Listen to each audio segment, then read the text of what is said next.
Bonsoir chers téléspectateurs, bienvenue dans ce journal du 19 avril 2025 dont voici les grands titres. Donat Niwivugire nous fera découvrir Madame Donatille Nguriyingoma, une femme artisane dopée, et comme invité du journal, nous aurons professeur Salvatore Kaboneka.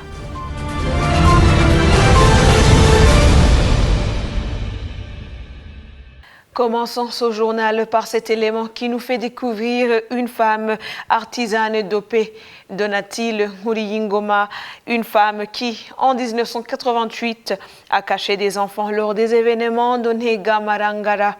Cette femme, en tant que mère, a pris le courage entre ses deux mains pour sauver des innocents pourchassés comme des criminels à abattre. Elle est l'incarnation même de la paix, de l'humanité et de l'empathie qui doivent guider tout être humain. Suivez son portrait avec Donat Niwivugire, Innocent Dilariha et Jean-Claude Iraharid.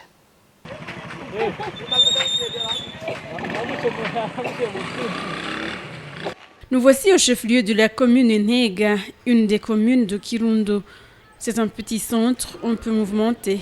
Des habitants, petits commerçants, jeunes, adultes, enfants, un petit centre apparemment paisible. Twebwe uruhare rwacu ni ntangere mu byo tujejwe nabyo biza imbere cyane gutsimbataza amahoro n'umutekano. Twebwe ubwa mbere hoho no kubwira abera igihugu bose yuko atamahoro ataterambere. D'aucuns n'auraient pensé que ce lieu fut un jour un théâtre des massacres, mais la nuit du 14 au 15 août 1988 est toujours vive dans les mémoires des habitants. Des massacres ont en effet ensanglanté Nega à Kirundo, tout comme Marangara, la commune voisine Ngozi. Les événements ont fait de nombreux morts et blessés parmi les villageois Tutsi au début, et l'intervention de l'armée pour rétablir l'ordre a ensuite occasionné encore plus de victimes parmi les villageois Hutus, comme s'en rappelle Syriac. Ico kintu cyo kwica abahutu 72 akabanyaga ivyabo abigisha bati ivyo ari byo byose abandi boza kwicwa reveriyano yacu bati baramwica bamwicira n'abana biwe bane damu wiwe yari yagiye kwa muganga bamaze kumva ko abasirikare barimwo baraza baciye bamusanga aho baca baramwica bamuhamba ajya nyine kwa muganga mu toilette yari ihari baca batangura rero guhiga umuntu wese yitwa Mututsi. Hanyuma abasirikare rero baje intambara yo kwica abahutu nabo. Abahutu benshi baricwa bishwe n'abasirikare abandi baca bahungira Mais l'objectif de ce périple n'est pas de revenir sur ces événements de Nega Marangara, comme on les a finalement baptisés, parce que les médias nationaux et internationaux en ont assez parlé. Même des recherches sur ce sujet ont été faites, mémoires et thèses ont été présentées, défendues et publiées. Aujourd'hui, mon intention est de vous faire une découverte d'une femme extraordinaire, une brave, qui, au milieu des déchirements ethniques perturbant tout dans la communauté, a fait acte de bravoure en cachant des enfants, des voisins Tutsi et Hutus. Des témoins vivants sont là. Jules, 44 ans aujourd'hui, il avait 7 ans à l'époque.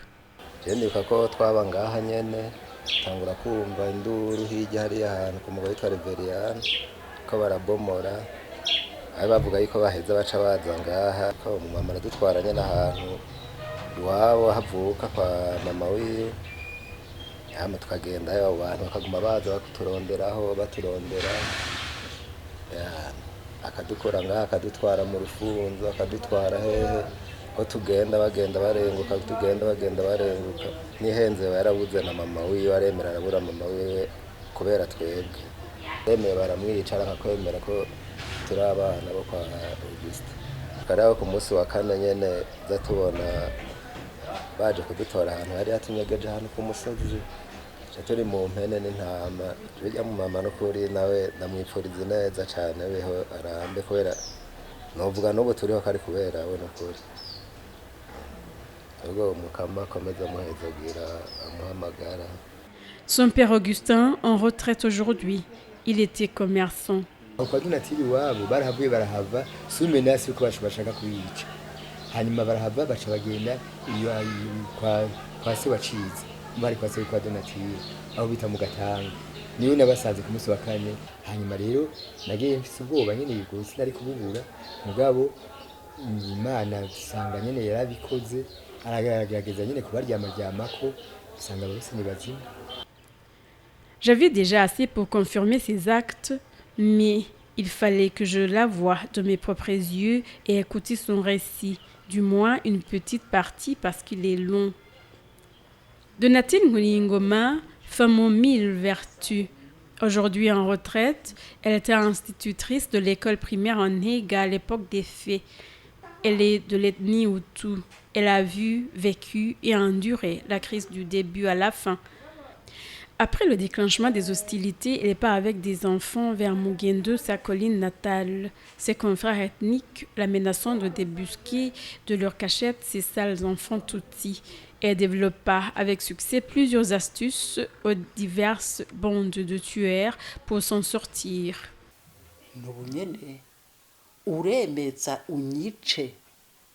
Unyice n'abana banje kandi mfise amafaranga noguha hanyuma ntidupfe ngo ufise angahe ni jewe nta mahera mfise ku mupfuko muganda afise isheke y'ibihumbi 100 ngo yame ngo ayo ndayarya baba nanje ndabasokorora nabanje burya dusoze gatoyi njambona uyu mushinga nahe wanje nawe arazanye nyina wabo bana aramuzanye tijewe ibintu vyakomeye Tereza ni mugumane mumaze kugumana je ndihungiye kuko nta na hamwe no batwara mungana gutyo je ndihungiye ndamubwira nti jewe aba bana turagumana gushika ku munota wanyuma mugabe imbere yuko babica barabanza banyice.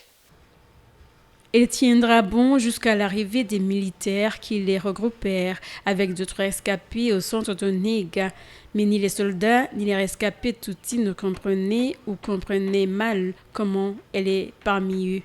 Abasirikare bamaze kunzana gushika ngaha ku Ntega.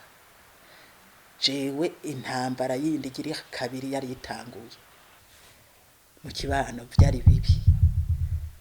Kuko harageze igihe nanje niyanka nje kwiyahura hazi indya zo kubafasha je ntibame indya narya Mukabugiste ndiwe yiranja agashira iduharage n'ingerekwa mu ndobo agapfundikiza umutoto akaja kuvoma akitwa nkugiye kuvoma urumva Mukabugiste niwe kibano ca mbere nagize nkuko twari tubanye neza bwa mbere niwe yafashije. Donatille Ngulingoma justifie son action par le bon voisinage. Je ne voulais pas trahir ces liens amicaux tissés depuis des années. Il y avait une bonne convivialité entre nos familles et surtout dans notre progéniture, dit-elle. Elle est actuellement conseillère au sein de l'Association des femmes actrices de paix. Et son entourage affirme qu'elle est beaucoup sollicitée, surtout en cas de conflit dans les ménages, par tous sans distinction. Grâce à elle, des familles se sont reconstituées. Merci à Donatille Niwi. Vous guidez une recherche sur les micro-éléments pour une fertilisation complète au Burundi a été présentée ce vendredi à l'Université du Burundi. Les résultats de cette première pourraient aider à lutter contre la dégradation du sol burundais. La qualité de la production, je dois vous dire la vérité. En termes de quantité, c'est probablement l'hydrogène, le carbone, l'oxygène et les autres éléments, mais la qualité. Sur la thématique de la gestion intégrée des microéléments essentiels à la nutrition des plantes, une délicatesse, le Centre de recherche affilié aux sciences de production animale, végétale et environnementale, CRAV en sigle, a organisé une conférence ce vendredi le 18 avril 2025 pour une fertilisation complète. Le professeur Kaboneka Salvatore, conférencier, met en évidence son centre d'intérêt à ce jour. Je m'intéresse au bord au cuivre au zinc. Pourquoi? Parce que l'actualité de la fertilisation des sols au Burundi s'intéresse à ces trois éléments, n'est-ce pas? Parce qu'ils ont été reconnus comme les plus déficients. Le bord, à quoi sert-il? C'est la différenciation cellulaire, c'est le transfert d'énergie, c'est la division cellulaire. Alors, ça, je peux vous dire que moi, j'ai déjà vu, et vous avez probablement vu, l'effet de la déficience du bord. Sur le maïs, par exemple. C'est le seul exemple que je vais donner. Vous pouvez avoir un épi de maïs, avant la récolte, vous croyez qu'il y a quelque chose. Alors, vous trouvez un grain ici, un grain là-bas, un grain là-bas. Ou alors aussi, la plante a essayé de remplir, vous avez le remplissage. Un grain est d'un côté et l'autre est vide. Et vous le voyez, l'épi tourner comme ça. Ça, c'est un exemple de déficience du bord. Et la plante a poussé très bien, n'est-ce pas? Végétativement, bien. Photo à l'appui correct, mais à la fin. Donc, au niveau de la différenciation. Le doyen de la faculté d'agronomie et de bioingénierie où est attaché le CRAV s'attend à la vulgarisation publique de ces résultats de recherche. Je vais même au-delà de mes attentes parce que l'objectif c'était d'échanger sur ce sujet combien crucial. D'abord un public qui est scientifique, mais quand même je m'attends à ce que ces résultats vont au-delà de notre centre, si vous voulez, de recherche, pour qu'on puisse aussi les partager avec, pourquoi pas les décideurs, mais aussi ceux qui sont en premier lieu concernés, qui sont les agriculteurs burundais. Le chef de service coordination de la recherche à l'Université du Burundi indique que de telles études s'alignent aux objectifs de développement du pays. D'abord, c'est une conférence qui est animée par un expert du domaine. Et il nous a partagé des informations clés en rapport avec les fertilisants. Et je crois que tout le monde, toutes les personnes qui étaient présentes, il a eu la possibilité, aussi la compréhension des enjeux qui sont liés en rapport avec l'utilisation des fertilisants au Burundi. Il faut dire que comme dans l'Université du Burundi, il y a 16 centres de recherche. Qui dit centre de recherche, ils travaillent sur des thématiques. Il y a des domaines donc, qui sont multivariés. C'est en rapport avec, si on regarde les axes qui se trouvent dans le PND, Plan national de développement, ou bien les objectifs, même la vision.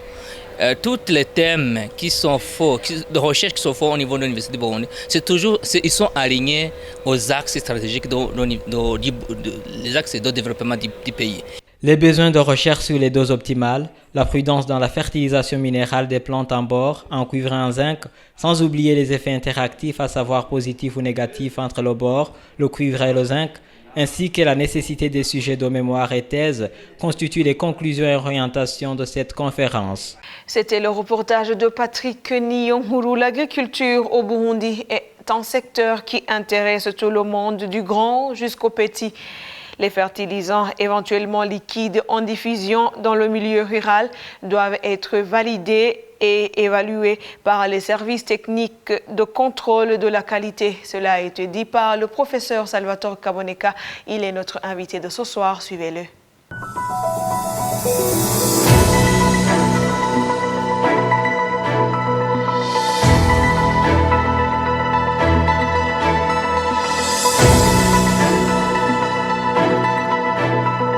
La question de ces engrais organominéraux qui sont en diffusion, est-ce qu'ils répondent à cette norme de fertilisation qui doit inclure plusieurs éléments? C'est la question que vous m'avez posée. Alors, vous savez que l'une des innovations, si je puisse m'exprimer ici avec FOMI, c'est que nous sommes maintenant en face de 5 éléments connus. Avant la fertilisation au Burundi, au-delà du fumier, au-delà du compost qui apporte le carbone, l'hydrogène et l'oxygène, avant il y avait NPK, donc 3 éléments, l'azote, le phosphore et le potassium. Avec l'avènement du FOMI, les 3 éléments, on est passé à 5, en incluant le calcium et le magnésium, qui sont des éléments dont la plante a besoin en tout cas. Le calcium, c'est pour l'intégrité cellulaire, c'est pour la détoxification de la plante, lorsqu'elle est attaquée par des éléments qui sont nuisibles.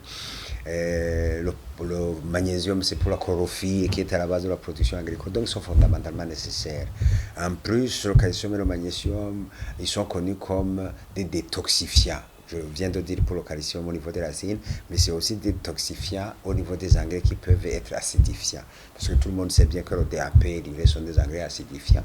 Et donc, si vous utilisez le DAP et l'urée dans vos formulations minérales, il faut absolument tenir compte de cette acidification, de cet effet d'acidification et y mettre des solutions, des éléments qui diminuent justement cette acidification associée au DAP à l'urée. C'est ça l'intérêt du calcium et du magnésium, ou le double intérêt du calcium et du magnésium dans les formulations FORMI. 5, n'est-ce pas? Alors, je dois vous dire la vérité, il y a la matière organique dedans. Et je viens de vous montrer que certains de ces microéléments sont contenus dans la matière organique, si petite soit-elle. Donc, on peut, si analyse il y a, si on devrait faire une analyse, je présume qu'il doit y avoir certains de ces éléments dans la partie organique de FORMI, n'est-ce pas? Donc, on peut avoir éventuellement du bore, du zinc et d'autres éléments. Il est question d'analyse. Mais s'il y a de la matière organique dedans, déjà, il y en a. Ces éléments doivent être là, en tout cas. L'analyse devrait confirmer, n'est-ce pas? Et lorsque la fertilisation intégrée à laquelle que nous avons ici, pratiquée ici, c'est que au-delà de ces éléments, NPK, calcium, magnésium, et ces autres microéléments qui ne sont pas encore officiellement connus, mais vous appliquez la matière organique avec. Et dans cette matière organique, vous avez vu qu'il y a de ces éléments là-bas, n'est-ce pas? C'est normal parce que ces éléments se trouvent dans le sol. Et s'ils sont dans le sol, lorsque vous avez la biomasse, à travers le fumier, à travers le compost, il y a de ces éléments, même en petite quantité, mais qui viennent s'ajouter à ce qu'il y a dans le sol. Et je vous ai dit aussi que la dolomie, l'application de dolomie en augmentant le pH, vous augmentez aussi la disponibilité des éléments. Donc la fertilisation actuelle, matière organique appliquée seule dans le trou, chaud pour la dolomie, et plus les éléments qui se trouvent dans les formulations FORMI, NPK, calcium, magnésium, y compris la petite quantité de matière organique qui est associée. Vous pouvez, analyse devra être faite, vous pouvez vraiment être confiant que éventuellement ces éléments se trouvent dedans. Et il faut savoir justement, il faut appréhender très bien le contenu de ces éléments, en particulier pour ce qui est des microéléments, afin de voir si il y a besoin d'ajouter ces microéléments sous forme minérale, sous forme de fertilisant. Parce qu'autrement, s'il y en a assez, il n'y a pas besoin. S'il n'y en a pas assez, il faut bien évaluer cette quantité-là qu'il faut ajouter et ne pas aller au-delà. Si vous allez au-delà, vous versez dans la toxicité. N'est-ce pas? Alors, je vais vous dire une chose. L'agriculture au Burundi, c'est un secteur qui intéresse tout le monde, du grand jusqu'au petit. N'est-ce pas? Tout le monde. Et même des commerçants dedans. Donc, c'est un secteur générateur de revenus, de recettes, d'argent. Tout le monde s'y intéresse. Et vous entendrez qu'il y a des produits qui sont en diffusion en milieu rural. En tout cas, moi, j'en ai entendu. Des produits qui peuvent être éventuellement liquides, qui sont distribués à travers le territoire national et qui, selon les dires des utilisateurs, ont des effets. Ça, c'est une bonne chose, mais la meilleure des choses devrait avoir été que ces produits, avant d'être diffusés en milieu rural, soient évalués et validés. Et le gouvernement du Burundi est doté de structures d'évaluation et de validation, en particulier le Bureau burundais de normalisation, en particulier l'ISABU, en particulier le département de la fertilisation des sols pour ce qui est des engrais, liquides ou solides, ou alors un autre département chargé de la protection des végétaux. C'est ça la règle, c'est ça la norme dans le monde. Un produit ne devrait pas être diffusé en milieu rural chez les consommateurs sans avoir un aval technique des institutions de régulation. Si c'est le cas, c'est une bonne chose. Si ce n'est pas le cas, je pense qu'il est temps quand même de suivre des règles. Au nom de toute l'équipe de la rédaction et la réalisation qui m'ont aidé à préparer ce journal, nous vous disons merci et nous vous souhaitons de passer un bon week-end chez vous. À la prochaine.